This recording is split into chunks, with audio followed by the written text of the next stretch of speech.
যারা যে সমস্ত বন্ধু আমার ছবি দেখে তাদের কাছে আমি প্রথমেই আজ ক্ষমা চেয়ে নিচ্ছি, কারণ আজকে স্ট্যান্ড নিয়ে এসেছি, খাতা, রঙের এটা নিয়ে এসেছি, প্যালেটটা, জলের বাটি, জল সব নিয়ে এসেছি। আগের দিন জলের বাটি ছিল না।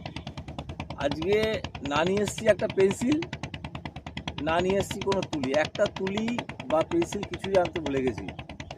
তো যাই হোক, পার্থ বাবাজিকে বললাম, পার্থ আমাকে এইগুলো দিল, এই ডালপালা ঘাস এইগুলো দিল, বলে এইগুলো দিয়ে আঁক। এটা দিয়ে কি আঁকা যায়? যাই হোক, এসে তখন পড়েছি, আমরা কুন্তিঘাটে এসেছি, এতটা দূর এলাম গাড়ি চালিয়ে, গাড়ির তেলের খরচা আছে, পার্থ গাড়িতে এসেছি। তো দেখা যাক, এটা দিয়ে পার্থ বলছে জোর জবরদস্তি বলছে এটা আঁকতেই হবে।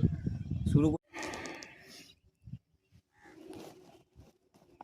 আজ ড্রয়িং করতে এসেছি, তুলি কিছু নেই, শেষে এখন এমন অবস্থা।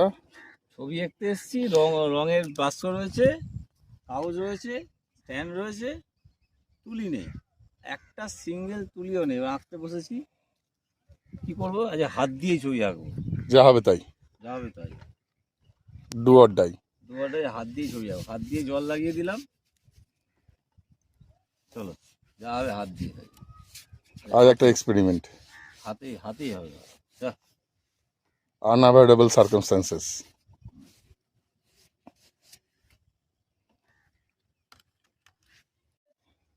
এগুলো ওই গঙ্গার ধারে কি বলে, এগুলো কোনো একটা গাছের কাঠি আর কি, বাঁশের আগাছার কাঠি দুটো জোগাড় হয়েছে, দুটো কাঠি দিয়েই ঘষে ঘষে দেখা যাক কি হয়। আজকে এরকমভাবে কি হতে পারে?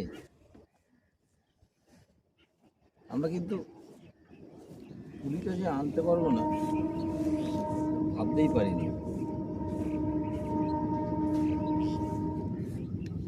তুলি ছাড়া ছবি আঁকা জীবনে প্রথম, ভাবিনি যে এরকম পরিস্থিতি হবে। দুটো কাঠিও আবার আমি জোগাড় করে এনেছি, হ্যাঁ, বাবার বাড়ি। কাঠি জোগাড় করা হয়েছে।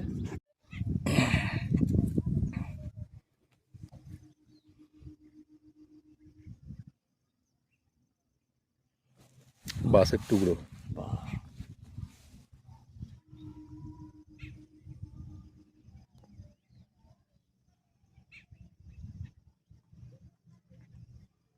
জাত শিল্পী রে।